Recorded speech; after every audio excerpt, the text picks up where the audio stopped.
Well, good afternoon or good morning, depending on where you're dialing in from, and welcome to this week's Koala Wednesday webinar.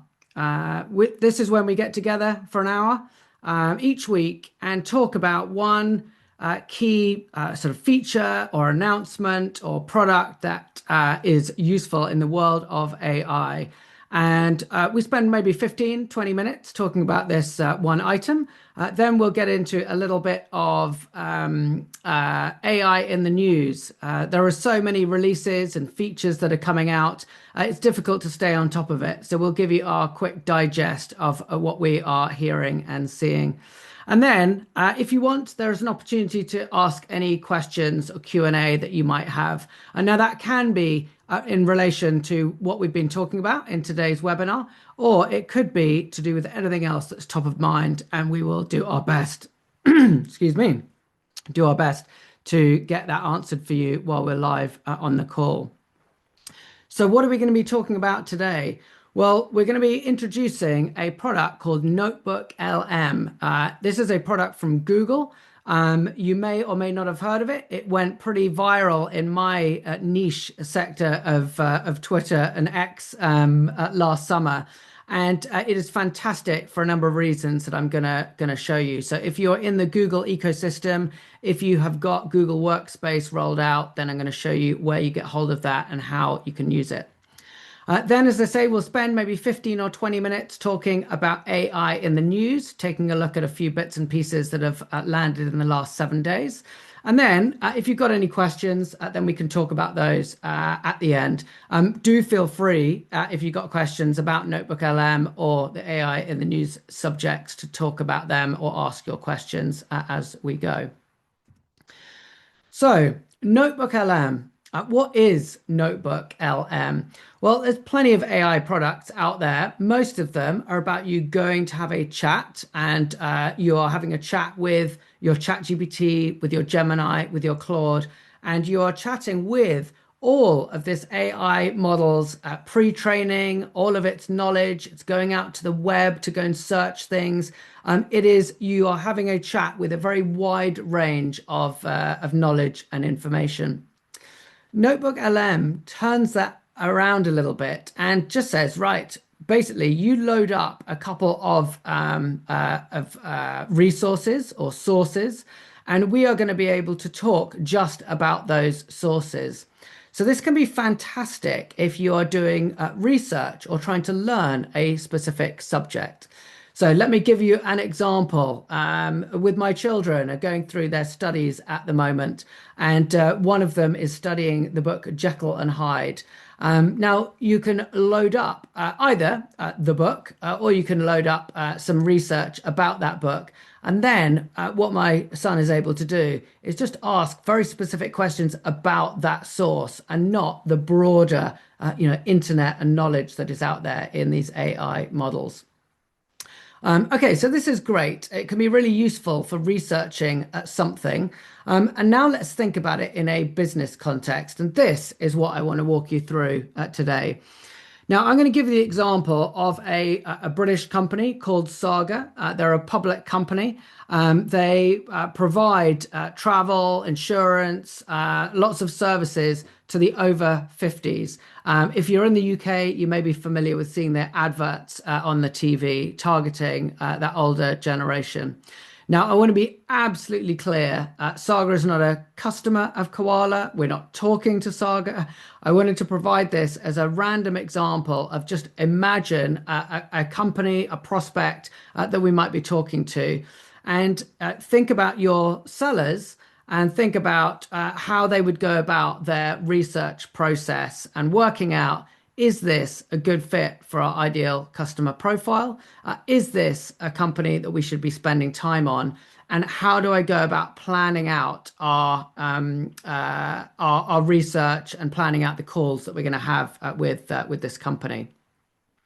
So let me switch over to my other screen here and actually go into NotebookLM. Now, you'll notice this is a very familiar Google-like screen. And you will notice up here your Google profile, your Google account, and then the 9 box grid. So if you're in your Gmail, you're going to see your 9 box grid. If you're in your Google Docs or Drive, you're going to see your 9 box grid. And when you click on this and scroll down, you're going to see Notebook LM down the bottom here.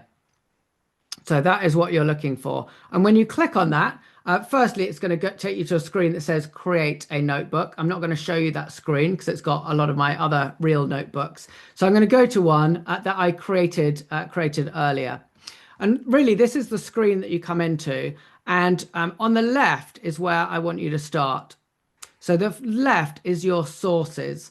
This is where you're going to say, these are the sources that I want all of my conversations about this topic, this client, this prospect to be. So I'm going to click on add sources here. And you can see I've got some options. I can upload files. So if I've actually got some PDFs, maybe I've got some documents that I've downloaded from a prospect's website, I could upload those. I could add in websites. So I might add in the investor relations website of my potential customer. I might add in a YouTube video of where they were providing their investor relations or their quarterly updates. If I've got any internal documents, I could be adding those in from my Google Drive, or I could just be typing things in. So just to give you an example of what I was looking at to prepare for this call, I went onto Saga's website. I then went and had a look at their investor relations. I then downloaded the interim results from October, I think this was. I downloaded the deck that supported that interim results. And I think I downloaded their annual report as well. 192 pages of great content about what the business is focused on and what their strategy is. Now, we know that as a diligent and good salesperson or SDR, you should be doing this kind of research and getting hold of this information about the client, about the work that they're doing, about their strategy, about the risks to their business, really learning about them so that when you have that first outreach or that call, you can provide some unique insight, your knowledge about the category, about the industry that's going to be of value to the prospect when you speak to them. But the reality is, depending on how many accounts you've got in your territory, as a seller, are you going to read 192 pages of an annual report? And if you are a relatively junior SDR or AE, are you going to really understand what you should be looking for in that? At best, you're probably going to do a bit of a scan through, read the chairman's report, maybe the CEO's statement, and that's you done. You're not really going to get into the details of the balance sheet, the profit and loss, and being able to interpret that in any great detail. In addition, this is only one source of information, the information that's coming from the prospect that you're trying to sell into or your sellers are trying to sell into. So what about their competitors? What's going on in the market? That would be useful, that we understand their key competitors and what they're doing in the context of our organization. And then thirdly, what about our own internal documentation about our ideal customer profile? What is it that we're targeting? What are the services that we're offering into each of these sectors? What is it that we're looking for in terms of potential customers and the roles and the personas in those organizations? So for this example, I've just created a very basic Koala sales qualification guide, which is based on some of our other messaging and positioning documents.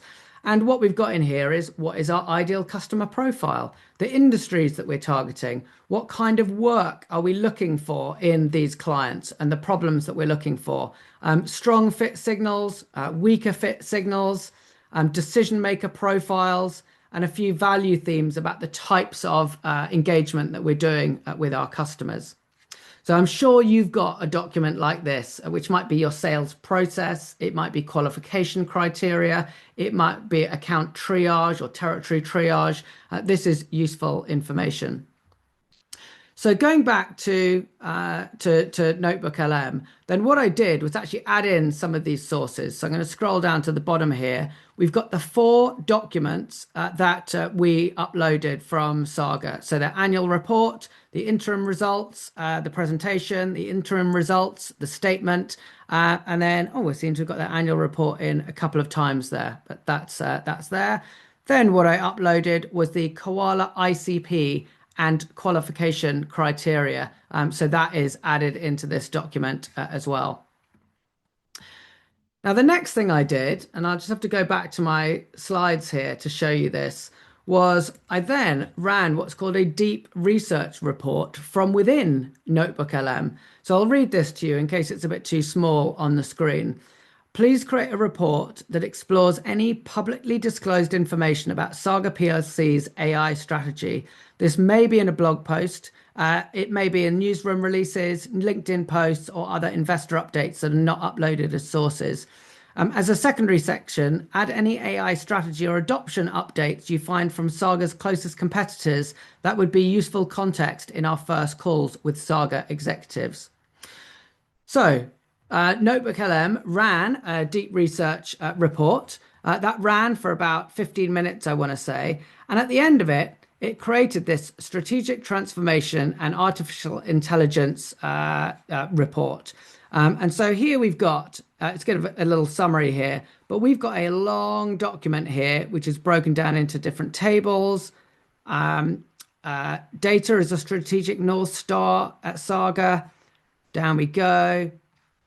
Lots and lots of stuff here. And I think as we get down here, it'll get into, yeah, competitive intelligence, the AI adoption landscape, Aviva, focusing on insurance, Admiral Group, focusing on insurance, Direct Line, TUI Group, more travel-based, Viking Cruises, travel-based, and so on.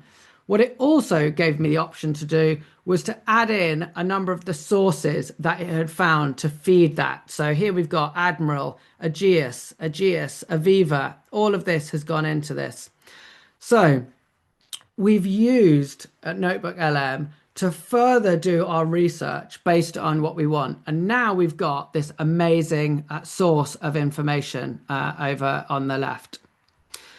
In the middle here is where we can chat. So we can ask anything. So it's given me some suggested things here. So how does Saga's performance align with Koala's ideal customer profile? Fantastic. So it's going to ask that question.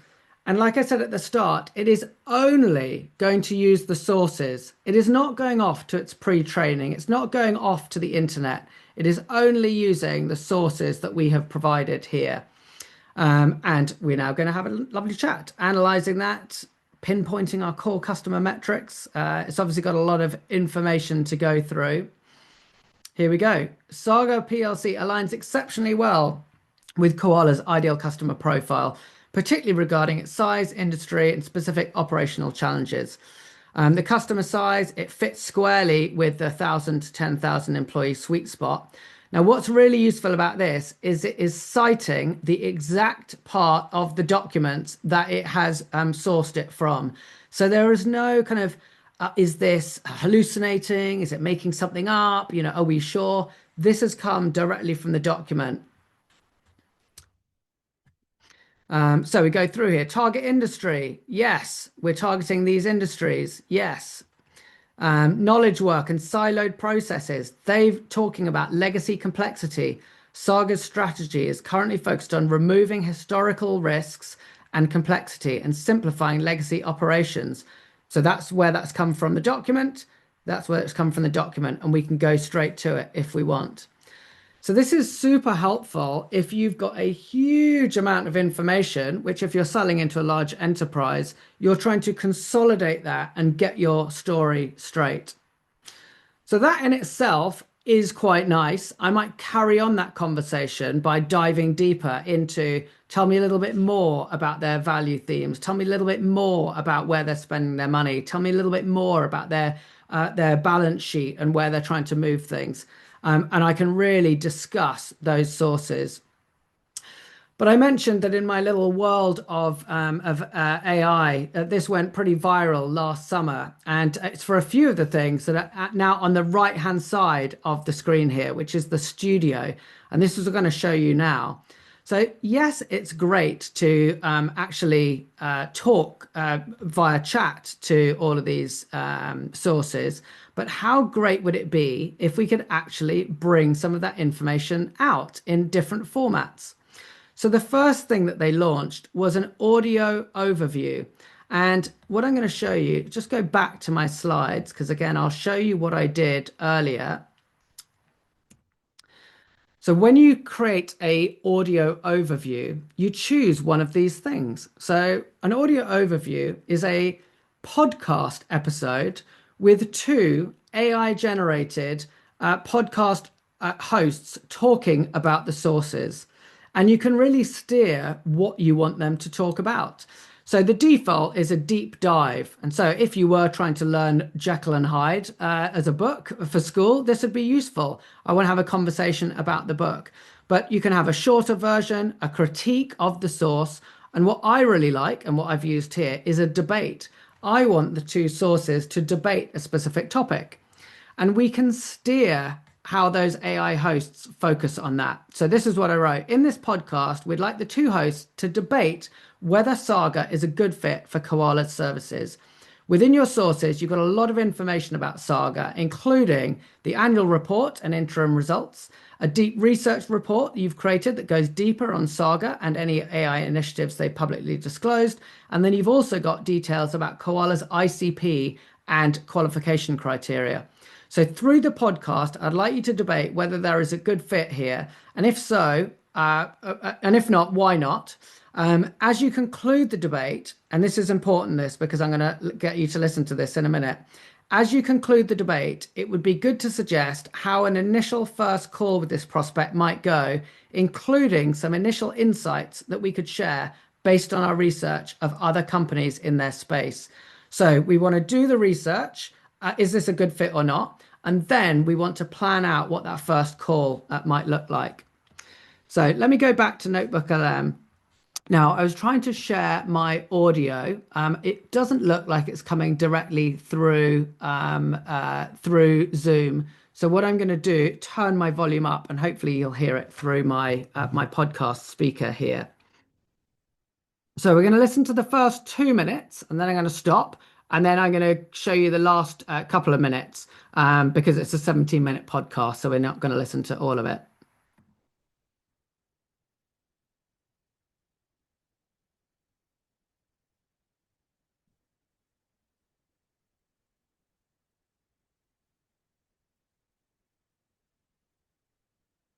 Just find out why that is not playing.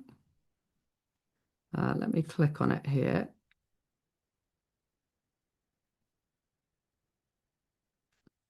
Let me refresh my screen quickly. Welcome to The Debate. Today we're dissecting a British institution that's, well, it's facing a bit of an identity crisis, 70 years in the making. We're looking at Saga PLC. Right. The date is January 2026, and the company that's famous for serving the over 50s demographic has just made a massive strategic pivot. They've shifted to a capital light model, which means they've effectively sold off their insurance underwriting arm to Ajaxis to try and reinvent themselves as, a brand and distribution powerhouse. It's a huge gamble. I mean, you're essentially hollowing out the engine of the car and just hoping the paint job and the stereo system are enough to keep it moving. But the question we're debating today isn't really whether the stock is a buy. The question is whether Saga, in the middle of all this chaos, is a viable client for Quality. Are they a prime candidate for an AI impact sprint? Or are they a do not touch prospect buried under debt and just too many complex partnerships? I'm taking the position that Saga is a qualified buy. For me, they are the textbook definition of the hollowed out enterprise. They've shed the heavy regulatory burden of underwriting, but now they're left with this massive mandate to grow their customer base, and frankly, no internal technical muscle to do it. They have a 20 to 30% automation target. a real hunger for agility, and a gap in their ecosystem that I just don't think their legacy partners can fill. And I'm taking the position of hold, or maybe even high risk. I look at that exact same landscape and I see a company that is structurally paralyzed. They are carrying nearly 600 million pounds in net debt. They've locked themselves into a 20-year marriage with the Gage for insurance and a massive infrastructure deal with Rackspace. I mean, they're saturated with vendors. I argue that a boutique AI consultancy like Koala will simply get crushed between these massive, tectonic plates. Okay, let's start with the structure then. So I'm just going to pause there. You can see how, because we provided it with these sources and the instructions about how we want them to debate, these two hosts are taking the opposite positions. One, it's a good fit for our ICP, and the other, challenging it. Now imagine if you're a 20-year-old SDR that's just getting to grips with both your product and services and also understanding the customer and their industry.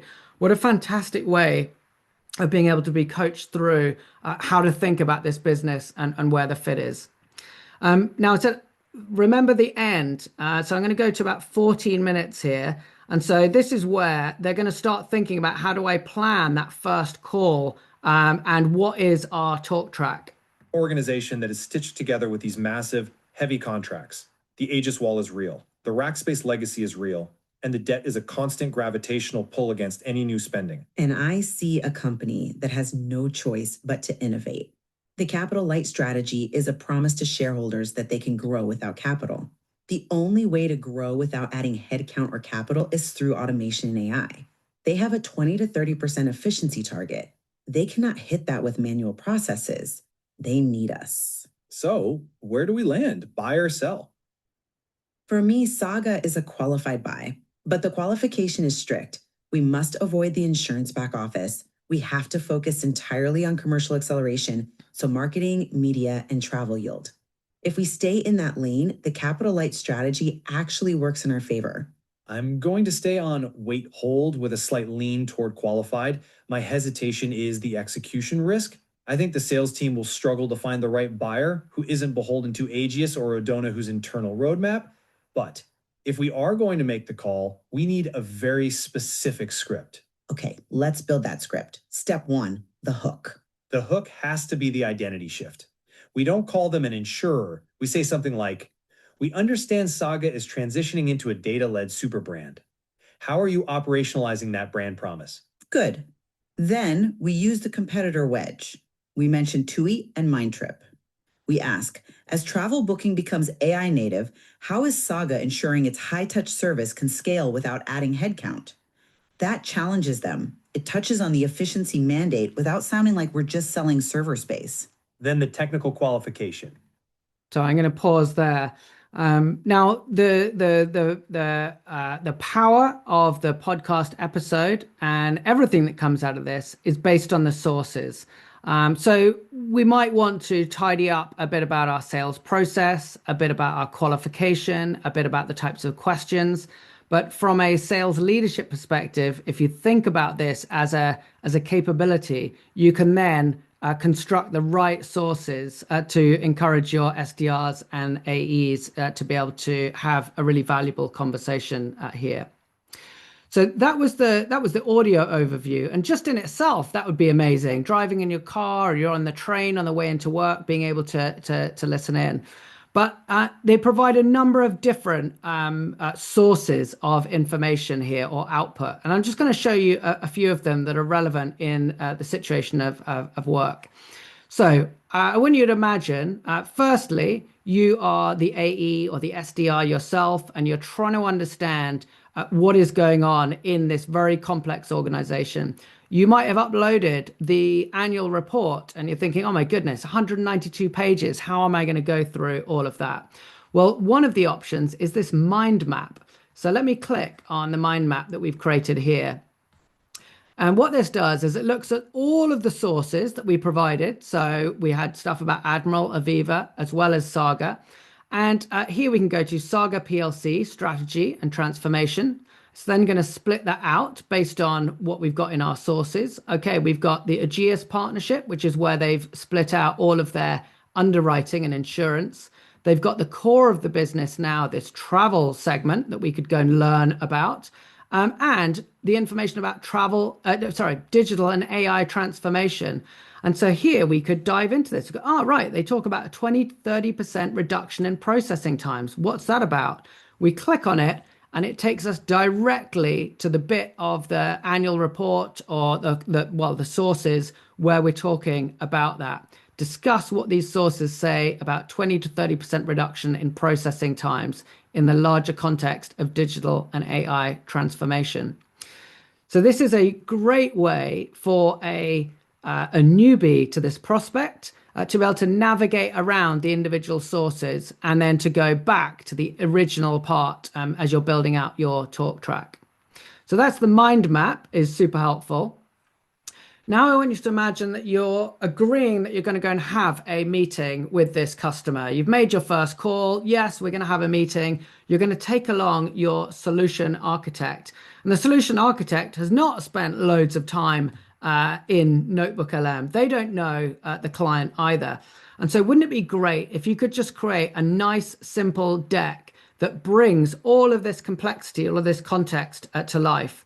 So here is our solution architect deck that has been created by NotebookLM. So Saga PLC, strategic intelligence briefing, prepared for the solution architecture team.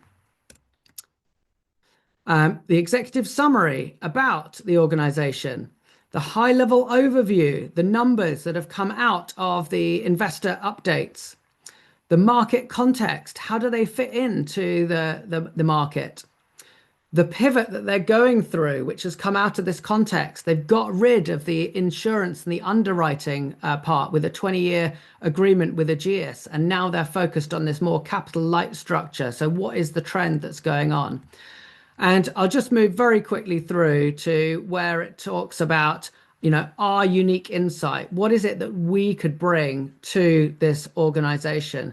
So here's where we, as a salesperson, can help to educate someone else in our team about what is going on. Just to be very crystal clear, I'm not saying we use these slides in front of the customer. Of course, they're not on our brand. They've got NotebookLM down the bottom. But this is about how do we take a large amount of information and distill it down so that we can share a story with someone else to get them educated. Now I want you to imagine that we are preparing for the second or third meeting with this client. And now we've got one of our senior executives coming along to the meeting, and they are going to meet with their peer, CIO to CIO, CEO to CEO. Well, we can't be giving our executive a 20-slide deck to bring them up to speed. They just want the very, very basics. So how about we create a very simple infographic on one page to bring them up to speed?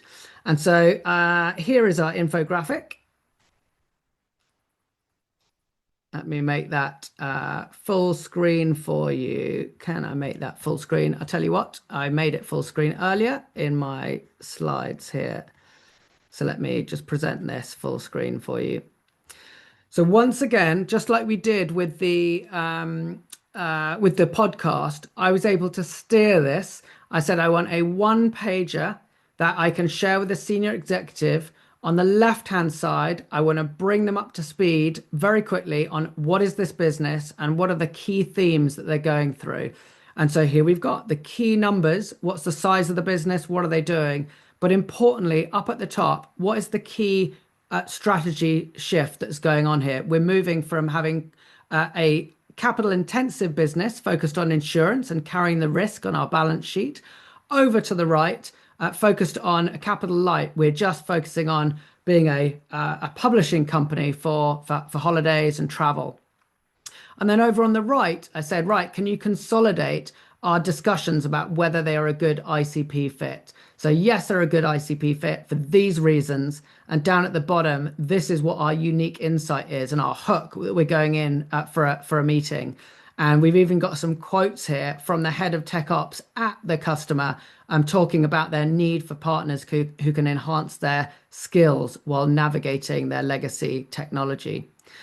This is just amazing for me to be able to see the hundreds of pages consolidated into one single page that I could share with someone else in the organization. Now, one final, what have we done? We've done the slide deck, we've done the podcast, we've done the infographic, we've done the mind map. The most recent studio output that they have created is called a data table. And so here you can think about a spreadsheet. And so imagine that we are now going into our negotiation meeting with Saga. You know, the deal's on the table. We've got a proposal in front of them. And what we now want to do is to think through the types of objections that they might have to our offering. Who might have those objections? What might be the basis of those objections? And how might we want to respond to them? So once again, I asked to create a data table and I gave it those instructions. This is what I want you to create.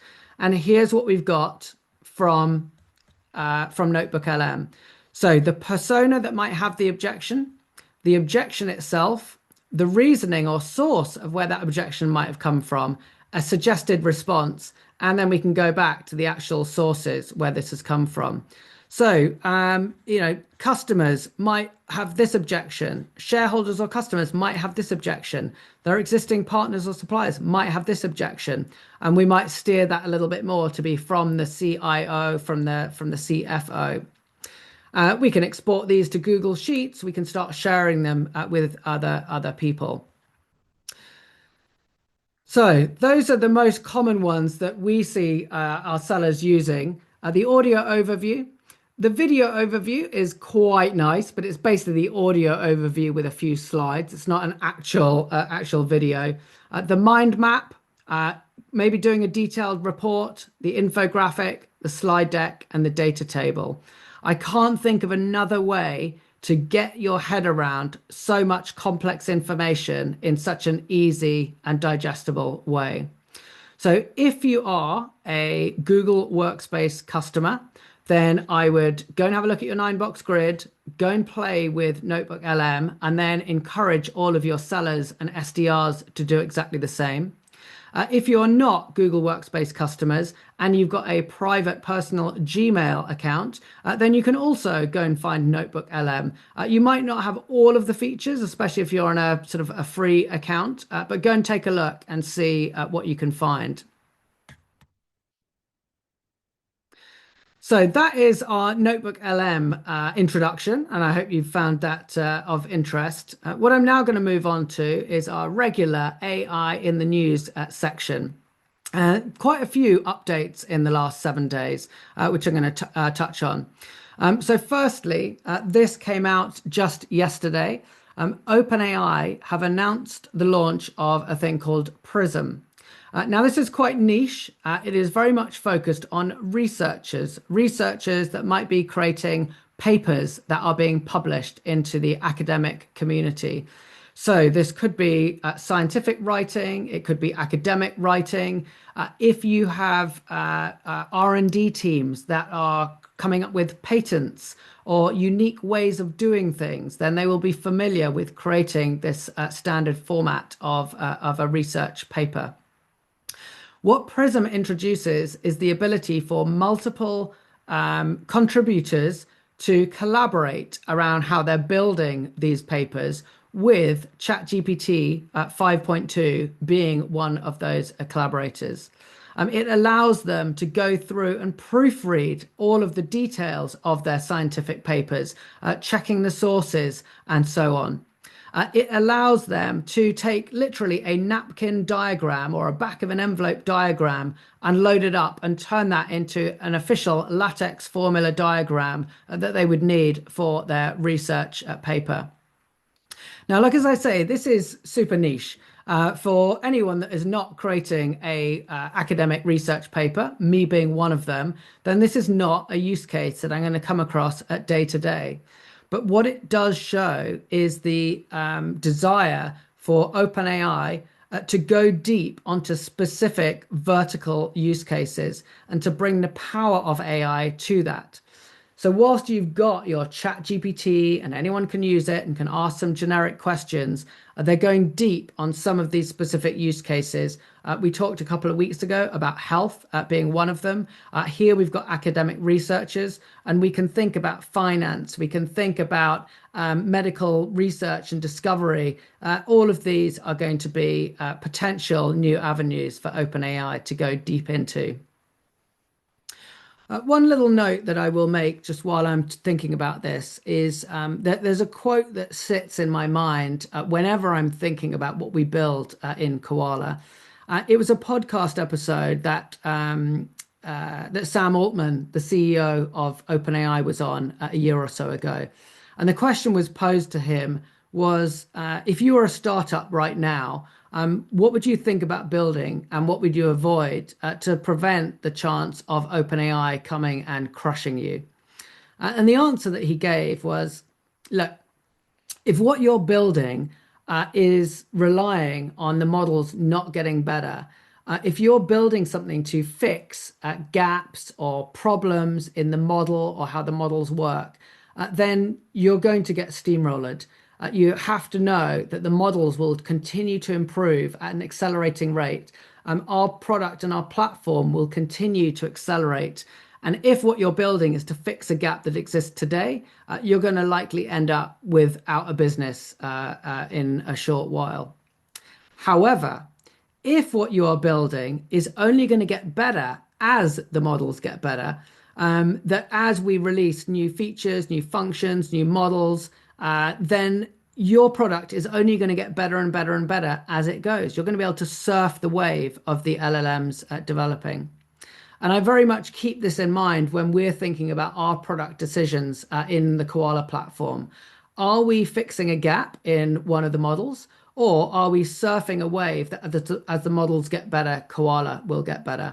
And I very much encourage you to keep that concept in mind so that if you've built something, I'm not saying you've built your own academic research tool, but if you've built something that plugs a gap in the model, then something like this might get released and you're going to be in disappointment. Whereas if you build something that's only going to get better as they launch this kind of thing, then you're going to be very happy. Next thing for AI in the news, so I'm recording this on Wednesday and just on Monday, so 2 days ago, Anthropic announced that they had partnered with the British government to start to bring out AI functionality across their gov.uk services. So if you're a Brit, you'll know that gov.uk is the website you go to handle your tax and all of your interactions with the government. And after doing a little initial pilot, this is now being ramped up a bit with a specific division of the government, really to help job seekers to navigate the support that is available to them. At the moment, you can go to the website, you could navigate, you could pick things up, but it's not very personalized to you. And so what Anthropic are going to be helping the government department to do is to provide a bit more of a bespoke and personalized experience. Now, what's interesting about this, from my perspective, is we're talking about government, we're talking about personal situations involving tax and job seeking, and there's going to be a heavy focus on the privacy of the data that is being held, and especially with us still being beholden to GDPR and these kind of privacy relations. So I think if we see the success of this program, any enterprise that is looking at tools like Anthropic and beyond to ChatGPT or Gemini is going to have the confidence to be able to put client data, employee data, financial information, balance sheets into these platforms because these platforms are dealing with personal information that goes well beyond that. Next bit of news, also from the last week, was Claude announced its new constitution. So again, from Anthropic, the makers of Claude. For those of you that are not aware, Claude comes from a company called Anthropic, and Anthropic was founded by a number of early members of the OpenAI team. And one of the sort of founding sort of standards of Anthropic was a focus on safety and ethics. They felt that OpenAI, in its endeavors to dominate the market and to grow as quickly as possible, had moved away from a bit of its sort of ethical mission. And you can debate the rights and wrongs of that. But that means that Anthropic was very much set up to focus on safety. And since then, very focused on enterprise use cases as well. And there are people within the Anthropic team who are dedicated to focusing on the humanity and the ethics of Claude as a model. They had an existing constitution that you can go and read, and they've updated this just last week.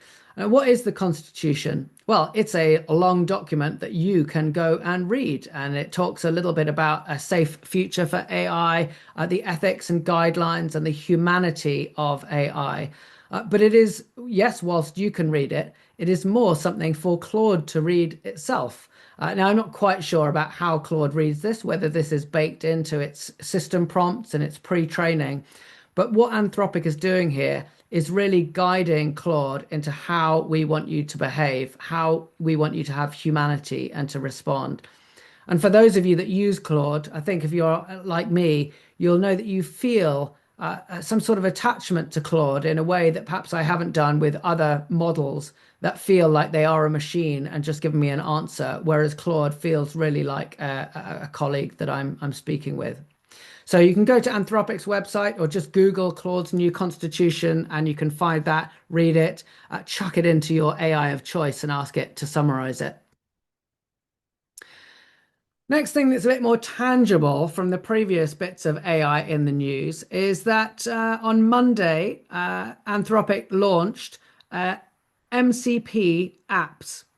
Now, for those of you that are not familiar with MCP, it stands for Model Context Protocol. And it is a way, a standard for how any AI tool, whether that's ChatGPT, whether it's Gemini, whether it's Claude, is able to interact with other systems. So here you could think about HubSpot, Salesforce, your CRM systems. You could be thinking about Canva in this example where we have all of our slide decks and designs. You might think about Slack or your cloud storage like Box. Now, up until now, you've been able to build these connectors into your AI of choice, whether that is Claude or ChatGPT, and build these connectors. And you might ask, can you give me the information about this deal? Can you give me the information about the latest slide deck? And what would come back would be text. The AI was able to go and find that information and report back. But now it is able to do that with UI as well. This is what an MCP app is. So let me just go over to my Claude and let's just have a go here. Hey, Claude, can you use the Canva MCP to go and find the deck for today's Wednesday webinar where we're focusing on NotebookLM? So we've got the Canva MCP connector set up in here. So now I'm going to go and have a look at what tools I've got. I'll search for the Canva tools to find your webinar deck. No, you should be using the Canva MCP. You should be using the Canva MCP, not the Rube one.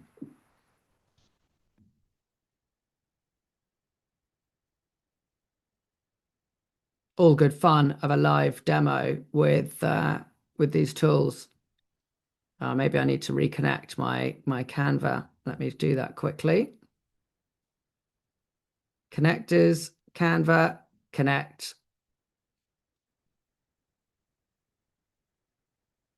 Very good. Back we go.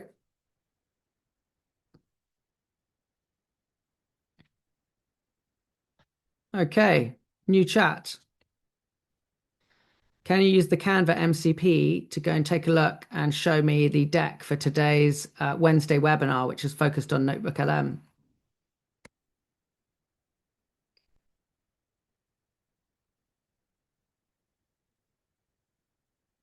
Okay, searching Canva designs. Right, So this is MCP apps. So this is showing us what is going on in Canva. Right, and actually, here's the actual deck if I wanted to click on it. Here are the individual slides that I could go to. And if I click on this, let's let that build out a little bit while it's still chatting. Right, we stop the chat because we're in a webinar situation here, Claude. And so here we go. We're able to interact with those individual slides. I could start asking Claude to update various slides. So it's really building the visual in here. Now, some of the other launch partners are companies like Box, where you can access all of your cloud storage, maybe Figma, where you're bringing in designs. And I'm expecting to see more and more from tools like HubSpot, where I might want to analyze my forecast and actually get that rendered here as a chart rather than going off to another system. So take a look at what is available. Say here are some of the examples. Asana as well, I've not mentioned. Slack that I've not mentioned. And you'll be able to go and test those out. You need to make sure that you've got the connector first, like I did there. Make sure you've got the connector enabled, and then you can start chatting. This was just launched on Monday. It is very, very fresh. So I'm expecting to see a lot more from these vendors as they come up with different ways of using these types of MCP apps. Now, I spent a little bit more time than I would want on the NotebookLM, but I'm glad that we got into the detail there. So I'm going to jump over the Q&A today because I've not seen any pop up in the Q&A tab. And I'm just going to highlight next week's webinar. So next week, we are going to be diving into another Claude session focused on Claude Cowork. Now, you may have seen this release. It's only on Mac OS and only, obviously, if you've got Claude. And so if you're not a Claude user and you haven't got a MacBook, then you won't have seen this yet. But it is Claude and Anthropic's first attempt at bringing the power of Claude Code, which is an agentic platform, to non-engineers. So I'm going to show you how, as a leader, as a team leader, as a manager, even as an individual contributor, you are able to build out your own mini agents that can carry on a huge amount of your work over long periods of time. So that is February the 4th, 3 p.m. if you're in the UK, 10 a.m. if you're on Eastern time, and you can register just using the QR code or going to koala.com and then look at resources and you'll find the Wednesday webinars. So with that, thank you very much. I enjoy playing with NotebookLM. I enjoy playing with some of those new tools like Claude MCP apps, and I will see you this time next week.